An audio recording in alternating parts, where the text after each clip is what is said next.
ಸತ್ಯ ಯಾವತ್ತಿದ್ರೂ ಕಹಿನೇ. ಒಂಥರ ಹಾಗಲಕಾಯಿ ಇದ್ದಂಗೆ, ಸುಮಾರು ಜನಕ್ಕೆ ಇಷ್ಟನೇ ಆಗಲ್ಲ. ಆ ಹಾಗಲಕಾಯಿ ಸತ್ಯನ ಇವತ್ತು ಕಂಪ್ಲೀಟ್ ಆಗಿ ನಿಮ್ಗೆ ಬಯಲು ಮಾಡ್ತಾ ಇದ್ದೀನಿ. ಇದು ನಿಮ್ಮ ಜೀವನದ ರಿಯಾಲಿಟಿ. ಸತ್ಯ ಕೇಳೋದಕ್ಕೆ ಕಷ್ಟನೇ, ಬಟ್ ಇದನ್ನ ಅರ್ಥಕೊಂಡು ಜೀವನ ಮಾಡಿದ್ರೆ ಡೆಫಿನೆಟ್ ಆಗಿ ನಿಮ್ಮ ಲೈಫ್ ಚೇಂಜ್ ಆಗುತ್ತೆ. ಆ ಸತ್ಯ ತಿಳಿಸೋದಕ್ಕೋಸ್ಕರನೇ ಆಯ್ತಾ ಇವತ್ತು ಈ ವಿಡಿಯೋ ಮಾಡಿದ್ದೀನಿ. ಇದು ಕಟ್ಟು ಸತ್ಯಗಳಾಗಿರುತ್ತೆ. ಬಟ್ ನೀವು ಏನಾದರೂ ಕೊನೆಯವರೆಗೂ ಈ ವಿಡಿಯೋನ ನೋಡಿ ಆಯ್ತಾ ನಿಮ್ಮನ್ನ ನೀವು ಬದಲಾಯಿಸ್ಕೊಂಡ್ರೆ ಡೆಫಿನೆಟ್ ಆಗಿ ಅದು ಎಸ್ಪೆಷಲಿ ಆ ಲಾಸ್ಟ್ ಪಾಯಿಂಟ್ ಇದೆಯಲ್ಲ, ಆ ಲಾಸ್ಟ್ ಪಾಯಿಂಟ್ ನಿಮ್ಮ ಇಡೀ ಜೀವನನೇ ಬದಲಾಯಿಸುವಂತಹ ಪಾಯಿಂಟು. ಎಸ್ಪೆಷಲಿ ಈ ಸತ್ಯಗಳು ನಾವುಗಳು ಅರ್ಥಕೊಂಡು ಜೀವನ ಮಾಡಬೇಕು. ಬನ್ನಿ, ಜಾಸ್ತಿ ಟೈಮ್ ವೇಸ್ಟ್ ಮಾಡಲ್ಲ, ಮೊದಲನೇ ಪಾಯಿಂಟಿಗೆ ಬಂದ್ಬಿಡ್ತೀನಿ. ಯಾವುದು ಅಂತ ಹೇಳಿದ್ರೆ ಅದು ನಿನ್ನ ಅವಶ್ಯಕತೆ ಯಾರಿಗೂ ಇಲ್ಲ. ಏನು ಹೇಳಿ ಕಟು ಸತ್ಯ? ನಿನ್ನ ಅವಶ್ಯಕತೆ ಯಾರಿಗೂ ಇಲ್ಲ. ನೀವು ಅಂದ್ಕೊಂಡಿರ್ಬೋದು, ಗುರು ನನ್ನ ಪ್ರೆಸೆನ್ಸು ಎಲ್ರಿಗೂ ಸಿಕ್ಕಾಪಟ್ಟೆ ಬೇಕೇ ಬೇಕು, ನಾನು ಇಲ್ಲಾಂದರೆ ಈ ಪ್ರಪಂಚ ನಡೆಯೋದೇ ಇಲ್ಲ. ಯಾವುದೋ ಒಂದು ಹಳೆ ಕತೆ ಇತ್ತಲ್ಲ, ಆ ಅಜ್ಜಿ ಹತ್ರ ಒಂದು ಬೆಂಕಿಪಟ್ಟಣ ಇತ್ತು, ಆ ಬೆಂಕಿಪಟ್ಟಣದಿಂದನೇ ಇಡೀ ಊರೇ ಏನಂತಾರೆ ಅಡುಗೆ ಮಾಡ್ಕೊಂಡು ತಿಂತಾ ಇದ್ದಾರೆ ಅಂದ್ಬಿಟ್ಟು. ಆ ರೀತಿ ಇನ್ನೂ ನೀವು ಅದೇ ಆಲೋಚನೆಯಲ್ಲಿ ಕೂತ್ಕೊಂಡಿದ್ದೀರಾ ಆಯಿತಾ. ಆ ಆಲೋಚನೆಯಿಂದ ನೀವು ಆಚೆ ಕಡೆ ಬಂದಾಗ ಮಾತ್ರ ಆಯಿತಾ, ಸತ್ಯ ಅರ್ಥಕೊಂಡು ನೀವು ಆಚೆ ಕಡೆ ಬಂದಾಗ ಮಾತ್ರ ನಿಮ್ಮ ಲೈಫನ್ನು ಚೇಂಜ್ ಮಾಡ್ಕೊಳ್ಳೋದಕ್ಕೆ ಸಾಧ್ಯ. ಸುಮಾರು ಜನ ಅಂದ್ಕೊಳ್ಳೋದು, ನನ್ನಿಂದ ಈ ಪ್ರಪಂಚ ನಡೀತಿದೆ, ನನ್ನಿಂದ ಈ ಜೀವನ ನಡೀತಿದೆ. ಈ ರೀತಿ ಎಲ್ಲ ಅಂದ್ಕೊಂಡ್ರೆ ಜೀವನ ನಡೆಯಲ್ಲ ಬಾಸ್ ಆಯಿತಾ. ಬಾಸ್ ಆದರೂ ಆಗಿರಿ, ಮೇಡಮ್ ಆದರೂ ಆಗಿರಿ, ಯಾರು ಕೇಳ್ತಾ ಇರೋ ಅವ್ರಿಗೆ ಡೈರೆಕ್ಟಾಗಿ ಆಯಿತಾ ಆನ್ ಫೇಸ್ ಹೇಳ್ತಾ ಇದ್ದೀನಿ ಆಯಿತಾ. ನಿಮ್ಮಿಂದ ಈ ಲೈಫ್ ನಡೀತಿಲ್ಲ. ನೀವು ಈ ಸತ್ಯನ ಅರ್ಥಕೋಬೇಕು. ಫಸ್ಟು ನಿಮ್ಮ ಲೈಫನ್ನು ನೀವು ಸರಿ ಮಾಡ್ಕೊಳ್ಳಿ ಆಯಿತಾ. ಪ್ರಪಂಚ ನನ್ನಿಂದ ನಡೀತಿದೆ, ನನ್ನಿಂದ ಬೇರೆಯವ್ರು ನಡೀತಾ ಇದ್ದಾರೆ, ನನ್ನಿಂದ ಈ ಜೀವನ ನಡೀತಿದೆ ಅಂತೆಲ್ಲ ಅಂದ್ಕೊಂಡು ಇನ್ನೂ ಭ್ರಮೆಯಲ್ಲಿ ಕೂತ್ಕೋಬೇಡಿ. ನಿಮ್ಮ ಅವಶ್ಯಕತೆ ಯಾರಿಗೂ ಇಲ್ಲ. ಎಕ್ಸಾಂಪಲ್, ನಿಮ್ಮ ಲವ್ವರ್ಗೂ ಅವಶ್ಯಕತೆ ಇಲ್ಲ, ತಂದೆ ತಾಯಿಗೂ ನಿಮ್ಮ ಅವಶ್ಯಕತೆ ಎಲ್ಲಿವರೆಗೂ ಹೇಳಿ? ಅವ್ರು ಇರೋವರೆಗೂ. ಅವ್ರು ಹೋದಾದ್ಮೇಲೆ ನೀವು ಯಾರೂ ಇಲ್ಲ, ನೀವು ಯಾರೋ ಅನ್ನೋ ಮೂಸು ನೋಡಲ್ಲ ಆಯಿತಾ. ಯಾರ್ಯಾರು ಇರೋವರೆಗೂ ಇರ್ತಾರೋ, ನೋಡೋವರೆಗೂ ನೋಡ್ತಾರೋ, ಅಲ್ಲಿವರೆಗೂ ಮಾತ್ರ ನಿಮ್ಮ ರಿಯಾಲಿಟಿ, ನಿಮ್ಮ ಅವಶ್ಯಕತೆ. ಆ ಅವಶ್ಯಕತೆ ಆಯಿತಾ, ಅದೇ ಇಂಪಾರ್ಟೆಂಟು ಅಂದ್ಕೊಂಡು ಅವಶ್ಯಕತೆನ ನನ್ನ ಜೀವನ ಅಂದ್ಕೊಂಡು ನಿಮ್ಮ ಲೈಫನ್ನು ಹಾಳು ಮಾಡ್ಕೋಬೇಡಿ. ನಿಮ್ಮ ಲೈಫಿಗೆ ಇವತ್ತಿಗೆ ಏನು ಬೇಕು, ನೀವು ನಾಳೆಗೆ ಏನು ಮಾಡ್ಕೋಬೇಕು ಅದನ್ನು ಯೋಚನೆ ಮಾಡಿ ಆಯಿತಾ. ಒಬ್ರ ಮೇಲೆ ಡಿಪೆಂಡೆನ್ಸಿ ಇಲ್ದಿರೋ ಲೈಫನ್ನು ಲೀಡ್ ಮಾಡಬೇಕು. ಇನ್ನು ಎರಡನೇ ಪಾಯಿಂಟ್ ಬಂದ್ಬಿಟ್ಟು, ಜೀವನದಲ್ಲಿ ಏನು ಉಚಿತವಲ್ಲ ಆಯಿತಾ. ಸುಮಾರು ಜನ ಯಾವ ರೀತಿ ಅನ್ಕೋಬಿಟ್ಟಿರ್ತಾರೆ ಅಂತ ಹೇಳಿದ್ರೆ, ಎಲ್ಲ ನನಗೆ ಫ್ರೀ ಬೇಕು, free free free free. Even ಫ್ರೀಗೂ ಏನು ಗೊತ್ತಾ, ಫ್ರೀಯಲ್ಲೂ ಆಯಿತಾ ಅವ್ರ ಟೈಮ್ ಇರುತ್ತೆ ಆಯಿತಾ, ಅವ್ರದ್ದು ಇದಿರುತ್ತೆ, ಪರಿಶ್ರಮಗಳಿರುತ್ತೆ, ಅವರು ಸ್ಕಿಲ್ಸ್ನ ಇನ್ವಾಲ್ವ್ ಮಾಡಿರ್ತಾರೆ. ಅದನ್ನೆಲ್ಲ ಸೇರಿಸಿ ನಿಮಗೆ ಫ್ರೀ ಕೊಡ್ತಾರೆ ಹೊರತು ಯಾರು ನಿಮಗೆ ಪುಕ್ಸಟ್ಟೆ ಕೊಡಲ್ಲ ಆಯಿತಾ. ನೀವು ದಯವಿಟ್ಟು ಯಾರ ಹತ್ರನೂ ಪುಕ್ಸಟ್ಟೆ ಟೈಮ್ ಆಗಲಿ ಆಯಿತಾ, ಪುಕ್ಸಟ್ಟೆ ಇನ್ನೊಂದಾಗಲಿ ಅದನ್ನು ಎಕ್ಸ್ಪೆಕ್ಟ್ ಮಾಡಿಕೊಂಡು ಜೀವನ ಮಾಡ್ಕೊಂಡು ಕೂತ್ಕೋಬೇಡಿ. ನಿಮ್ಮ ಕೈಯಲ್ಲಿ ಏನಾಗುತ್ತೋ ಅದನ್ನು ಮಾಡಿ, ನಿಮಗೇನು ಬೇಕೋ ಅದನ್ನು ಪಡೀರಿ ಆಯಿತಾ. ಎಲ್ಲನೂ ಫ್ರೀನೇ ಬೇಕು ಅಂದ್ಕೊಂಡು ಕೂತ್ಕೊಂಡ್ರೆ ಜೀವನ ನಡೆಯೋದಿಲ್ಲ. ಪ್ರತಿಯೊಂದು ವಸ್ತುವಿಗೂ ಆಯಿತಾ ಅದ್ರ ಪ್ರಾಮುಖ್ಯತೆ ಇದ್ದೇ ಇರುತ್ತೆ, ಅದ್ರ ಪರಿಶ್ರಮ ಇದ್ದೇ ಇರುತ್ತೆ ಆಯಿತಾ. ಆ ಪರಿಶ್ರಮದ ಮೇಲೆ ಕೆಲವೊಂದು ಫ್ರೀ ಸಿಗುತ್ತೆ. ಆ ಫ್ರೀ ಸಿಕ್ಕಿದೆ ಅಂತ ಹೇಳಿದ್ರೆ ಅದರಿಂದ ಒಂದು ಅಜೆಂಡಾ ಇರುತ್ತೆ ಅನ್ನೋದನ್ನು ಮಾತ್ರ ಮರಿಬೇಡಿ ಆಯಿತಾ. ಒಬ್ರು ನಿಮಗೆ ಫ್ರೀಯಾಗಿ ಏನೋ ಒಂದು ಅಕ್ಕಿ ಗೋಧಿ ಮತ್ತೊಂದು ಮಗದೊಂದು ಏನೋ ಕೊಡ್ತಾ ಇದ್ದಾರೆ ಅಂತ ಹೇಳಿದ್ರೆ ಅವ್ರಿಗೆ ಅಲ್ಲಿ ವೋಟ್ ಬ್ಯಾಂಕ್ನ ಗಟ್ಟಿ ಮಾಡ್ಕೋಬೇಕು, ಅವ್ರ ಸೀಟ್ನ ಟೈಟ್ ಮಾಡ್ಕೋಬೇಕು. ಇದು ಆ್ಯಕ್ಚುಲಿ ರಿಯಾಲಿಟಿ, ಕಟು ಸತ್ಯ ಆಯಿತಾ. ಸುಮಾರು ಜನ ನಮ್ಮ ಭಾರತದಲ್ಲಿ ಯಾರಿಗೂ ಅದು ಗೊತ್ತಿಲ್ಲ, ಗೊತ್ತಾಗ್ತಾನೂ ಇಲ್ಲ ಆಯಿತಾ. ಅದನ್ನು ಗೊತ್ತಾಗಬೇಕು ಅಂತಾನೆ ಆಯಿತಾ ಈ ಕಟು ಸತ್ಯಗಳನ್ನ ನಾನು ಈ ವಿಡಿಯೋದಲ್ಲಿ ನಿಮಗೆ ಬಯಲು ಮಾಡ್ತಿರೋದು. ಇದನ್ನ ಅರ್ಥಕೊಂಡು ಜೀವನ ಮಾಡಿದವನೇ ಆಯಿತಾ ಮುಂದಕ್ಕೆ ಅವನ ಜೀವನಕ್ಕೆ ಒಂದು ದಾರಿ ಕಾಣಿಸುತ್ತೆ. ಸುಮಾರು ಜನಕ್ಕೆ ಇಲ್ಲಿ ಆಲ್ಮೋಸ್ಟು ಅಯ್ಯೋ ಗುರು ಇವನೇನೋ ಹೇಳ್ತಾ ಇದ್ದಾನಲ್ಲ ಅಂದ್ಬಿಟ್ಟು ತಲೆ ಕೆರ್ಕೊಂಡು ಎಷ್ಟೊಂದು ಜನ ಹೋಗ್ಬಿಟ್ಟಿರ್ತಾರೆ. ಇಲ್ಲ, ನನ್ನ ಜೀವನದಲ್ಲಿ ಸತ್ಯಗಳನ್ನ ಅರ್ಥಕೋಬೇಕು, ನನ್ನ ಜೀವನದಲ್ಲಿ ನಾನು ಒಳ್ಳೆ ದಾರಿಲಿ ನಡಿಬೇಕು ಅಂತಿರೋನು ಇನ್ನೂ ಈ ವಿಡಿಯೋ ನೋಡ್ತಾ ಇರ್ತಾನೆ ಅಥವಾ ನೋಡ್ತಾ ಇರಬಹುದು ಆಯಿತಾ. ನನಗೆ ಎಕ್ಸಾಕ್ಟಾಗಿ ಗೊತ್ತಿಲ್ಲ ನೀವು ಏನು ಮಾಡ್ತಿದ್ದೀರಾ ಅಂತ, ಬಟ್ ಎಕ್ಸಾಕ್ಟಾಗಿ ನಾನೇನು ಹೇಳ್ತಾ ಇದ್ದೀನಿ ಅಂತ ಹೇಳಿದ್ರೆ ನಿಮ್ಮ ಫೇಸ್ಗೆ ಹೇಳ್ತಾ ಇದ್ದೀನಿ ಆಯಿತಾ. ಈ ಸತ್ಯನ ನೀವು ಅರ್ಥ ಮಾಡ್ಕೋಬೇಕು. ಫ್ರೀಯಾಗಿ ಇಲ್ಲಿ ಏನೂ ಸಿಗಲ್ಲ ಆಯಿತಾ. ಫ್ರೀಯಾಗಿ ಸಿಗೋದು ಒಂದೇ ಇಲ್ಲಿ ಆಯಿತಾ, ಪ್ರೀತಿ. ಇಲ್ಲ ಅಂತ ಹೇಳಿದ್ರೆ ಮಮತೆ, ಅದು ನಿಮ್ಮ ತಾಯಿಯಿಂದ ಇಲ್ಲ ನಿಮ್ಮ ಪ್ರೀತಿಸೋರಿಂದ. ಅದನ್ನು ಕೆಲವೊಮ್ಮೆ ಫ್ರೀಯಾಗಿ ಸಿಗಲ್ಲ. ನೀನು ಏನಾದರೂ ಏನಂತಾರೆ ಮನೆಯಲ್ಲಿ ಕೆಲಸ ಮಾಡಿದ್ರೆ ನೀನಾದ್ರು ಅನ್ಎಂಪ್ಲಾಯ್ಡ್ ಆಗಿ ಕೂತ್ಕೋಬಿಟ್ಟ ಅಂತ ಹೇಳಿದ್ರೆ ನಿಮ್ಮ ತಾಯಿ ತಂದೆನೇ ಆಯಿತಾ ನಿಮಗೆ ಕ್ಯಾಕ್ರಸಿ ಉಗಿಯೋ ಎಲ್ಲ ಏನಂತಾರೆ ಸಾಧ್ಯತೆಗಳು ಜಾಸ್ತಿ ಆಗಿಬಿಡ್ತವೆ. ದಯವಿಟ್ಟು ಈ ಸತ್ಯನ ಅರ್ಥ ಮಾಡ್ಕೋಬೇಕು. ಇನ್ನು ಮೂರನೇ ಕಟು ಸತ್ಯ ಬಂದ್ಬಿಟ್ಟು, ಎಲ್ಲದಕ್ಕೂ ಅದರ ಬೆಲೆ ಅನ್ನೋದಿದೆ ಆಯಿತಾ. ಎವ್ರಿಥಿಂಗ್ ಹ್ಯಾಸ್ ಇಟ್ಸ್ ಪ್ರೈಸ್ ಆಯಿತಾ. ಇದನ್ನು ನೀವು ಅರ್ಥ ಮಾಡ್ಕೋಬೇಕು. ನೀವು ಅಂದ್ಕೊಳ್ಳೋದು ಏನು ಅಂತ ಹೇಳಿದ್ರೆ, ಈ ಪ್ರೀತಿ ಮತ್ತು ಈ ಯಶಸ್ಸು ಮತ್ತೊಂದು ಮಗದೊಂದು ನಾನು ಆಗಲೇ ಪ್ರೀವಿಯಸ್ ಪಾಯಿಂಟ್ ಹೇಳ್ದಂಗೆ ಯಾವುದೂ ಫ್ರೀಯಾಗಿ ಬರಲ್ಲ ಬಾಸ್. ಎಲ್ಲನೂ ಅದರೊಂದು ಪ್ರೈಸ್ ಅನ್ನೋದಿರುತ್ತೆ. ನಿನ್ಗೆ ಯಾವ್ದಾದ್ರು ಒಂದು ಪ್ರೀತಿ ಪಡಿಬೇಕು ಅಂತ ಹೇಳಿದ್ರೆ ನೀನಲ್ಲಿ ಸ್ಯಾಕ್ರಿಫೈಸ್ಗಳು ಮಾಡಬೇಕು, ನಿನ್ನ ತ್ಯಾಗಗಳು ಮಾಡಬೇಕು, ನೀನು ನಿನ್ನ ಇನ್ಕಮ್ಗಳನ್ನ ಸುರಿಬೇಕು, ಅಥವಾ ನೀನಲ್ಲಿ ಕಷ್ಟಪಡಬೇಕು. ಅವೆಲ್ಲ ಪಟ್ಟಂಗೆ ಮಾತ್ರ ನಿನಗೆ ಪ್ರೀತಿ ಸಿಗುತ್ತೆ ಹೊರತು ಸುಮ್ಮನೆ ಯಾವುದೂ ಆಯಿತಾ ವಿತೌಟ್ ಪ್ರೈಸ್ ಬರಲ್ಲ.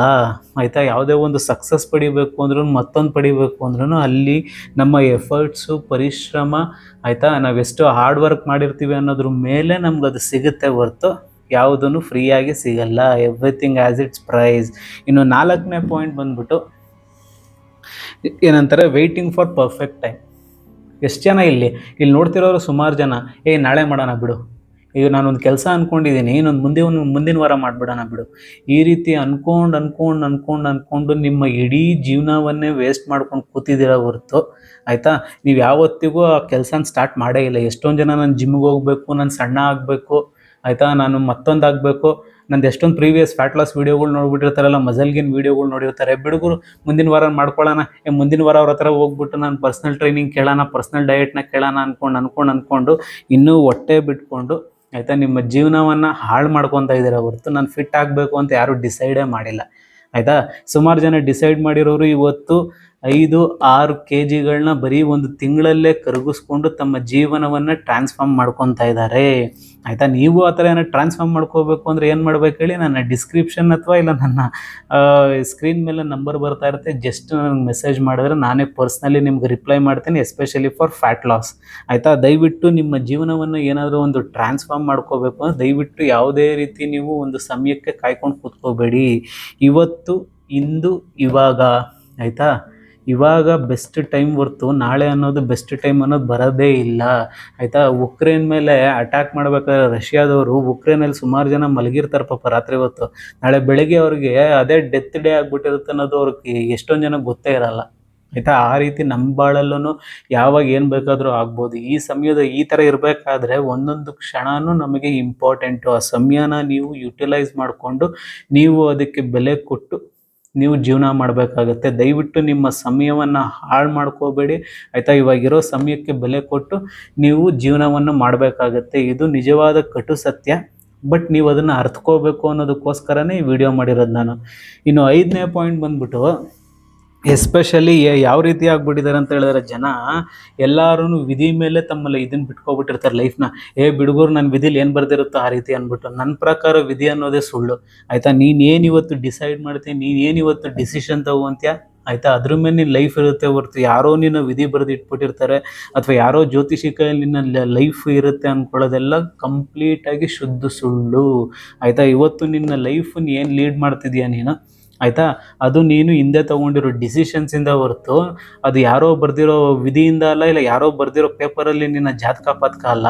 ಆಯಿತಾ, ಇದನ್ನು ದಯವಿಟ್ಟು ಅರ್ಥ ಮಾಡ್ಕೊಳ್ಳಿ ನೀವು. ಫಸ್ಟು ನಿಮ್ಮ ಲೈಫ್ ಏನಾದ್ರು ಹದಗೆಟ್ಟೋಗಿದೆ, ನಿನ್ನ ಲೈಫ್ ಏನಾದ್ರು ಒಂದು ಕಡೆ ಸ್ಟಕ್ ಆಗಿದೆ ಅಂತ ಹೇಳಿದ್ರೆ ಫಸ್ಟು ನೀನು ಒಂದು ಅವತ್ತು ಪ್ರೀವಿಯಸ್ಲಿ ಡಿಸಿಷನ್ ತೊಗೊಂಡಿರೋದ್ರಿಂದ ಒಂದು ತಪ್ಪಾಗಿರುತ್ತೆ. ಮತ್ತು ಇವತ್ತು ನಿನ್ನ ಯೋಚನೆ ಮಾಡಿಕೊಂಡು ಆಯಿತಾ ನಾಳೆ ಸರಿ ಹೋಗ್ಬೋದು ಅಂದ್ಕೊಂಡು ಇನ್ನೂ ಯೋಚನೆ ಮಾಡ್ಕೊಂಡು ತಲೆಯಲ್ಲಿ ಬಿಳಿ ಕೂದಲು ಬರೋವರೆಗೂ ಕಾಯ್ಕೊಂಡು ಕೂತಿದೆಯಾ ಹೊರತು ನೀನು ಇನ್ನೂ ನಿನ್ನ ಲೈಫನ್ನು ಸರಿ ಮಾಡ್ಕೋಬೇಕು ಅಂತ ನೀನು ಡಿಸೈಡ್ ಮಾಡಿಲ್ಲ. ದಯವಿಟ್ಟು ವಿಧಿ ಮಗದೊಂದು ಅಂದ್ಕೊಂಡು ನಿಮ್ಮ ಜೀವನನ ಕಳಿಬೇಡಿ. ಆಯಿತಾ, ಇರೋದೇ ಶಾರ್ಟ್ ಲೈಫು. ಅದರಲ್ಲಿ ಅವ್ನು ಹಂಗೆ ಹೇಳ್ದ, ಇವ್ನು ಹಿಂಗೆ ಹೇಳ್ದ, ನನ್ನ ಹಣೆ ಬರ ಹಿಂಗೆ ಅಂದ್ಕೊಂಡೆಲ್ಲ ನೀವು ಕಳ್ಕೊಂಡು ಕೂತ್ಕೊಂಡ್ರೆ ಆಯಿತಾ, ಇನ್ನೂ ನೀವು ಅಲ್ಲೇ ಕೂತಿರ್ತೀರ ಹೊರತು ಈ ಸ್ಥಾನಕ್ಕೆ ಹೋಗಿ ನೀವು ಕೂತ್ಕೊಳ್ಳೋದಕ್ಕೆ ಸಾಧ್ಯನೇ ಇಲ್ಲ. ದಯವಿಟ್ಟು ನಿಮ್ಮ ಲೈಫ್ ಚೇಂಜ್ ಆಗಬೇಕು ಅಂತ ಹೇಳಿದ್ರೆ ಫಸ್ಟ್ ನೀವು ಚೇಂಜ್ ಆಗಿ. ಯಾವುದೇ ವಿಧಿನೂ ನಂಬ್ಕೊಂಡು ಕೂತ್ಕೋಬೇಡಿ, ಯಾವುದೇ ಕರ್ಮನೂ ನಂಬ್ಕೊಂಡು ಕೂತ್ಕೋಬೇಡಿ, ಯಾವುದೇ ಮತ್ತೊಂದು ಜಾತಕ ಪಾತಕ ಅಂದ್ಕೊಂಡು ನಿಮ್ಮ ಲೈಫನ್ನು ವೇಸ್ಟ್ ಮಾಡ್ಕೋಬೇಡಿ. ಇದು ಕಟು ಸತ್ಯ. ಎಷ್ಟೊಂದು ಜನಕ್ಕೆ ನಾನು ಹೇಳ್ತಿರೋದು ಇಷ್ಟ ಆಗ್ತಿರಲ್ಲ, ಬಟ್ ಇದು ರಿಯಾಲಿಟಿ. ಆಯಿತಾ, ಸತ್ತಾಗ ಯಾವ ಜಾತಕ ರೀ, ನೀವು ಹೋಗಿ ಭೂಮಿ ಮೇಲೆ ಮಲ್ಕೊಂಡಾಗ ಭೂಮಿ ಒಳಗಡೆ ಹೋದಾಗ ಆಯಿತಾ, ಅಲ್ಲ ಯಾವುದೋ ಒಂದು ಜಾತಕದಲ್ಲಿ ಪೇಪರ್ ಬರೆದ್ಬಿಟ್ಟು ಅಲ್ಲ ಮತ್ತೊಂದು ಬರೆದ್ಬಿಟ್ಟು ಆಯಿತಾ ಅಲ್ಲಿ ಆಚೆ ಬಾ ಅಂತ ಹೇಳಿದ್ರೆ ಬರುತ್ತೇನೆ ರೀ ದೇಹ ಅದು. ಆಯಿತಾ, ಇದ್ದಾಗ ನಿಮ್ಮ ದೇಹಕ್ಕೆ ಬೆಲೆ ಕೊಟ್ಟು, ನಿಮ್ಮ ಹೆಲ್ತ್ಗೆ ವ್ಯಾಲ್ಯೂ ಕೊಟ್ಟು, ಒಂದು ಪರಿಶ್ರಮ ಪಟ್ಟು ನಿಮ್ಮ ಜೀವನನ ನೀವು ರೂಪಿಸ್ಕೋಬೇಕು ಹೊರತು ಯಾರೋ ಬಂದು ನಿಮ್ಮ ಜೀವನನ ರೂಪಿಸಲ್ಲ. ಇದು ಕಟು ಸತ್ಯ. ಇನ್ನು 6ನೇದು ಬಂದ್ಬಿಟ್ಟು ನಿನ್ನ ಬೆಲೆ ಆಯಿತಾ. ನೀನು ಏನಾದರೂ ಇವಾಗ ಸ್ಟಾರ್ಟ್ ಮಾಡಿದೆ ಅಂತ ಹೇಳಿದ್ರೆ, ನೀನು ಏನಾದ್ರು ಒಂದು ಬಿಸ್ನೆಸ್ ಸ್ಟಾರ್ಟ್ ಮಾಡಿದೆಯಲ್ಲ, ನೀನು ಏನೋ ಒಂದು ಎಜುಕೇಷನ್ ಇದೆಯಾ ಅಂತ ಹೇಳಿದ್ರೆ, ಜನ ನಿಮ್ಮನ್ನು ನೋಡೋದು ಯಾವ ರೀತಿ ಹೇಳಿ, ಇನ್ನು ಝೀರೋಯಿಂದನೇ ನಿಮ್ಮನ್ನು ನೋಡೋದು, ಝೀರೋ ನನ್ನ ಮಗ ಬಿಡೋ, ಇವಳು ಏನು ಬಿಡೋ, ಏನೂ ಮಾಡೋದಕ್ಕಾಗಲ್ಲ ಅಂತ ನಿಮ್ಮ ಬಿಗಿನಿಂಗಲ್ಲಿ ಜನ ನಿಮ್ಮನ್ನು ಅಂದ್ಕೊಳ್ಳೋದೇ ಆ ರೀತಿ. ನೀವು ಅವರಿಗೆ ಆಯಿತಾ ಪ್ರೂವ್ ಮಾಡಿ ತೋರಿಸ್ಬೇಕು ಆಯಿತಾ. ನಾನಿವತ್ತು ಝೀರೋ ಆಗಿರ್ಬೋದು, ನಾಳೆ ಆಯಿತಾ ಹೀರೋ ಆಗಿ ನಿಂತ್ಕೊಳ್ಳೋ ಎಲ್ಲ ಸಾಧ್ಯತೆಯೂ, ಐ ಮೀನ್ ಎಲ್ಲ ಪರಿಶ್ರಮ, ಹಾರ್ಡ್ ವರ್ಕು ಆಯಿತಾ, ಕೆಪಾಸಿಟಿ ನನ್ನಲ್ಲಿದೆ ಅನ್ನೋದು ನೀವು ಅರ್ತ್ಕೋಬೇಕು. ನಿಮ್ಮ ಕೆಪಾಸಿಟಿ ನಿಮಗೆ ಗೊತ್ತಿಲ್ಲ ಅಂತ ಹೇಳಿದ್ರೆ ಆಯಿತಾ, ಬೇರೆ ಯಾರೋ ಬಂದು ಹೇಳಲ್ಲ, ಅಥವಾ ನಾನು ಬಂದು ಹೇಳೋದಕ್ಕಾಗಲ್ಲ. ಇವತ್ತು ಈ ರಿಯಾಲಿಟಿನ ಎಷ್ಟೊಂದು ಜನ ನೋಡ್ತಿರ್ಬೋದು ಅಥವಾ ಸ್ಕಿಪ್ ಮಾಡಿ ಹೋಗ್ತಿರ್ಬೋದು. ಸ್ಕಿಪ್ ಮಾಡಿ ನೀವೇನು ನೋಡ್ತಿರ್ತೀರ ಹೇಳಿ ಆಯಿತಾ. ಯಾರ್ಯಾರ್ದೋ ಕಪ್ಪಿಗಳನ್ನ ವೀಡಿಯೋಗಳು ನೋಡಿಕೊಂಡು, ಇನ್ಯಾರ್ದೋ ಲವ್ ಬ್ರೇಕಪ್ಗಳು ವೀಡಿಯೋಗಳು ನೋಡಿಕೊಂಡು ನಿಮ್ಮ ಲೈಫನ್ನು ಟೈಮ್ ವೇಸ್ಟ್ ಮಾಡ್ಕೊತಿದ್ದೀರ ಹೊರತು, ನೀವು ಬೇರೆಯವರು ಹೀರೋ ಆಗ್ತಿರೋದನ್ನ ನೋಡಿಕೊಂಡು ನೀವು ಕೊರಗ್ತಿದ್ದೀರ ಹೊರತು, ನಿಮಗೆ ನೀವು ಹೀರೋ ಆಗಬೇಕು ಅಂತ ನಿಮ್ಮ ಮನಸ್ಸಿಗೆ ಅನ್ನಿಸ್ತಾನೆ ಇಲ್ಲ. ಅದು ಅನ್ನಿಸ್ಬೇಕು ಅಂತ ಹೇಳಿದ್ರೆ ಆಯಿತಾ, ಈ ವಿಡಿಯೋನ ಗಮನ ಕೊಟ್ಟು ಆಯಿತಾ, ಇಲ್ಲಿವರೆಗೂ ನೋಡ್ತಿರೋರು ಆಲ್ಮೋಸ್ಟ್ ತಮ್ಮ ಲೈಫಲ್ಲಿ ಕಟು ಸತ್ಯಗಳನ್ನ ಅರ್ಥ ಮಾಡ್ಕೊಂಡು ಬಂದಿರ್ತೀರ. ಬಟ್ ಈ ವಿಡಿಯೋ ಇನ್ನೊಂದು ಸ್ವಲ್ಪ ಇದೆ, ಎಸ್ಪೆಷಲಿ ಕೊನೆ ಪಾಯಿಂಟ್ ಇದೆಯಲ್ಲ, ಇವಾಗ ನೆಕ್ಸ್ಟ್ ಹೇಳೋ ಪಾಯಿಂಟು, ಅದು ತುಂಬಾ ಇಂಪಾರ್ಟೆಂಟು ಆಯಿತಾ. ಈ ಡೈಲಾಗ್ ಕೇಳಿರ್ತೀರ ನೀವು, ಆ ಡೈಲಾಗೇ ನನ್ನ ನೆಕ್ಸ್ಟ್ ಪಾಯಿಂಟು. ಏನು ಹೇಳಿ, ಇಲ್ಲಿ ಯಾರು ಹೀರೋಗಳ್ನ ಹುಟ್ಟಾಕಲ್ಲ, ನಮಗೆ ನಾವೇ ಆಗಬೇಕು ಆಯಿತಾ. ಈ ರೀತಿ ಯಶ್ ಸರ್ ಹೇಳಿ ಇವತ್ತು ಯಾವ ಸ್ಥಾನದಲ್ಲಿದ್ದಾರೆ ಹೇಳಿ ಅವರು, ಯಾರು ಇವತ್ತು ಅಲ್ಲಾಡ್ಸೋದಕ್ಕಾಗಲ್ಲ ಅವ್ರ ಪೊಸಿಷನ್ನ. ಆ ಮಟ್ಟಿಗೆ ಆಯಿತಾ ಅವ್ರ ಮೇಲೆ ಅವ್ರು ಬಿಲೀವ್ ಹಿಡ್ಕೊಂಡು ಅವ್ರ ಲೈಫಲ್ಲಿ ಆಯಿತಾ ಒಂದು ಗೋಲ್ನ ಅಚೀವ್ ಮಾಡಿದ್ದಾರೆ. ನೀವು ಆ ರೀತಿ ನಿಮ್ಮ ಕ್ಷೇತ್ರದಲ್ಲಿ ನಿಮ್ಮ ಒಂದು ಇದರಲ್ಲಿ ಗೋಲ್ನ ಅಚೀವ್ ಮಾಡಬೇಕು ಅಂತ ಹೇಳಿದ್ರೆ, ನೀವು ನಿಮ್ಮ ಕ್ಷೇತ್ರದಲ್ಲಿ ನೀವು ಹೀರೋ ಆಗಬೇಕು ಆಯಿತಾ. ಯಾರೋ ಬಂದು ನಿಮ್ಮನ್ನು ಹೀರೋ ಆಗಿ ಮಾಡೋದಿಲ್ಲ. ಆ ಕನಸನ್ನು, ಆ ಭ್ರಮೆನ ಬಿಟ್ಟು ಆಯಿತಾ, ನಿಮ್ಮ ಲೈಫನ್ನು ರಿಯಾಲಿಟಿ ತಿಳ್ಕೊಂಡು ನೀವು ಆಯಿತಾ, ಇದು ಕಟ್ಟು ಸತ್ಯ, ಇದು ಯಾರೋ ಬಂದು ಹೀರೋ ಮಾಡಲ್ಲ ಬಾಸ್. ನಿಮ್ಮ ಅಪ್ಪ ಆಗಿರ್ಬೋದು, ನಿಮ್ಮ ಅಮ್ಮ ಆಗಿರ್ಬೋದು, ನಿಮ್ಮ ಮತ್ತೊಬ್ಬರಾಗಿರ್ಬೋದು, ನಿಮಗೆ ಟೀಚರ್ಸು ವಿದ್ಯೆ ಕೊಡ್ತಾರೆ. ಬಟ್ ಆ ವಿದ್ಯೆಯನ್ನು ತಗೊಂಡು ನೀನು ಏನು ರೂಪಿಸ್ಕೊಂತೀಯ ಅನ್ನೋದ್ರ ಮೇಲೆ ನಿನ್ನ ಜೀವನ ಹೊರ್ತು ಆಯಿತಾ, ಅವ್ರು ನಿನ್ನ ಕೈ ಹಿಡ್ಕೊಂಡು ಬಂದು ನಿನಗೆ ಕೆಲಸ ಕೊಡಿಸಿ, ನಿನಗೆ ಏನಂತಾರೆ ಸಂಬಳ ಕೊಡಿಸಿ ಅವರೆಲ್ಲ ಹಿಂದೆ ಬರಲ್ಲ ಆಯಿತಾ. ನಿನ್ನ ಪರಿಶ್ರಮ ಇತ್ತು ಅಂದರೆ ಮಾತ್ರ ನಿನಗೆ ಒಳ್ಳೆ ಕೆಲಸ, ನಿನ್ನ ಪರಿಶ್ರಮ ಇತ್ತು ಅಂದರೆ ಮಾತ್ರ ನೀನು ಅಂದ್ಕೊಂಡಿರೋ ಸಾಧಿಸೋದಕ್ಕಾಗೋದು, ನಿನ್ನ ಪರಿಶ್ರಮ ಇತ್ತು ಅಂದರೆ ಮಾತ್ರ ನಿನ್ನ ಜೀವನದಲ್ಲಿ ಮುಂದೆ ಬರೋದಕ್ಕಾಗೋದು. ಅದಕ್ಕೋಸ್ಕರ ನಾನು ಪ್ರತಿ ಸಲನೂ ಹೇಳೋದು, ನಿಮ್ಮ ಲೈಫಲ್ಲಿ ಡಿಸಿಪ್ಲೈನು, ಹಾರ್ಡ್ ವರ್ಕು ಆಯಿತಾ, ಈ ಕೆಟ್ಟ ವೀಡಿಯೋಗಳ್ನ ನೋಡೋದು ಬಿಡಲೇಬೇಕು ಅಂತ ನಾನು ಪ್ರತಿ ಸಲ ಹೇಳೋದು. ಇದು ನಿಮ್ಮ ಹಾದಿನ ತಪ್ಪಿಸ್ತಿದೆ. ಎಷ್ಟೊಂದು ಜನ ಈ ಕೆಟ್ಟ ವೀಡಿಯೋಗಳ್ನ ನೋಡಿ ಹಾದಿ ತಪ್ತಿರೋರಿಗೆ ಆಯಿತಾ, ನನ್ನ 21 ಡೇಸ್ ಚಾಲೆಂಜ್ ಇರುತ್ತೆ, ಅದು ಮೈಂಡ್ ರೀಸೆಟ್ ಚಾಲೆಂಜು. ಅದನ್ನು ಬಂದು ನೀವು ನನಗೆ ಮೆಸೇಜ್ ಮಾಡಿ ಆಯಿತಾ, ಬ್ಲೂ ಪ್ರಿಂಟ್ನ ತೊಗೊಂಡು ಇವತ್ತು ನಿಮ್ಮ ಲೈಫನ್ನು ಚೇಂಜ್ ಮಾಡ್ಕೋಬೋದು. ಅದು ನನ್ನ ನಂಬರ್ ಇರುತ್ತೆ, ಆ ನಂಬರ್ಗೆ ಮೆಸೇಜ್ ಮಾಡಿ 21 ಡೇಸ್ ಮೈಂಡ್ ರೀಸೆಟ್ ಅಂತ ಆಯಿತಾ. ಅದರಲ್ಲಿ ಕಂಪ್ಲೀಟಾಗಿ ನೀವು ಏನೇನು ಈ ಕೆಟ್ಟ ಚಟಗಳಿಗೆ ದಾಸರಾಗಿದ್ದೀರೋ, ಈ ಕೆಟ್ಟ ವೀಡಿಯೋಗಳ್ನ ನೋಡೋದಕ್ಕೆ ಅಡಿಕ್ಟ್ ಆಗಿದ್ದೀರೋ ಅಂಥವರೆಲ್ಲ ಅದರಿಂದ ನೀವು ದೂರ ಬರ್ಬೋದು. ದಯವಿಟ್ಟು ನಿಮ್ಮ ಲೈಫಲ್ಲಿ ನೀವು ಹೀರೋಗಳಾಗಬೇಕು ಅಂತ ಹೇಳಿದ್ರೆ ಇವತ್ತು ಏನು ಪರಿಶ್ರಮ ಪಡ್ತಿರೋ ಆಯಿತಾ, ಅದು ನಾಳೆಗೆ ಒಂಥರ ಫಲ ಕೊಟ್ಟಂಗೆ. ಅದು ಇವತ್ತು ಏನು ಗಿಡ ನೆಡ್ತಿರೋ ಅದು ನಿಮಗೆ ಅದು ಎಮ್ಮರವಾಗಿ ನಾಳೆ ನಿಮಗೆ ಹಣ್ಣು ಕೊಡುತ್ತೆ ಹೊರತು ಆಯಿತಾ. ನಿಮಗೆ ಏಕಾಏಕಿ ಇವತ್ತೇ ನನಗೆ ಗಿಡ ಹಾಕಿದ ತಕ್ಷಣ ಮರ ಆಗಬೇಕು ಅಂದ್ಕೊಂಡೆಲ್ಲ ಕನ್ಸಲ್ಲಿ ಕೂತ್ಕೊಂಡ್ರೆ ಯಾರೂ ನಿಮಗೆ ಹೆಲ್ಪ್ ಮಾಡಲ್ಲ. ನಿಮಗೆ ನೀವೇ ಹೆಲ್ಪ್ ಮಾಡ್ಕೋಬೇಕು. ನಿಮ್ಮ ಲೈಫಿಗೆ ನೀವೇ ರೆಸ್ಪಾನ್ಸಿಬಿಲಿಟಿ ಆಯಿತಾ. ನಿಮ್ಮ ಲೈಫಲ್ಲಿ ಆಯಿತಾ, ನೀವೇನೇ ಡಿಸಿಷನ್ ತೊಗೊಂಡ್ರು ಅದು ನಿಮ್ಮದೇ ಆಗಿರಬೇಕು, ಅದು ನಿಮ್ಮ ಸ್ವಂತ ಡಿಸಿಷನ್ ಆಗಿರಬೇಕು. ದಯವಿಟ್ಟು ಎಚ್ಚೆತ್ಕೊಂಡು ಈ ರಿಯಾಲಿಟಿಗಳನ್ನೆಲ್ಲ ಮತ್ತೆ ನಿಮ್ಗೆ ಅರ್ಥ ಆಗಿಲ್ಲ ಅಂದರೆ ಇನ್ನೊಂದ್ಸಲ ನೋಡಿ, ಈ ರಿಯಾಲಿಟಿಗಳನ್ನೆಲ್ಲ ಅರ್ಥಕೊಂಡು ನಿಮ್ಮ ಲೈಫನ್ನು ಸರಿ ಮಾಡ್ಕೊಳ್ಳಿ. ಸಮಯ ಅನ್ನೋದು ತುಂಬ ಫಾಸ್ಟಾಗಿ ಓಡ್ತಾ ಇದೆ. ಈ ಸಮಯನ ಆದಷ್ಟು ನೀವು ಒಂದು ಬೆಲೆ ಕೊಟ್ಟು ನಿಮ್ಮ ಲೈಫಲ್ಲಿ ಒಂದು ಫುಲ್ ಸ್ಟಾಪ್ ಇಟ್ಟು ಒಂದು ಹೊಸ ಆಯಿತಾ ಅಧ್ಯಯನ ನೀವು ಬರೀಲೇಬೇಕು. ಈ ಕಟು ಸತ್ಯಗಳನ್ನ ತಿಳ್ಕೊಂಡು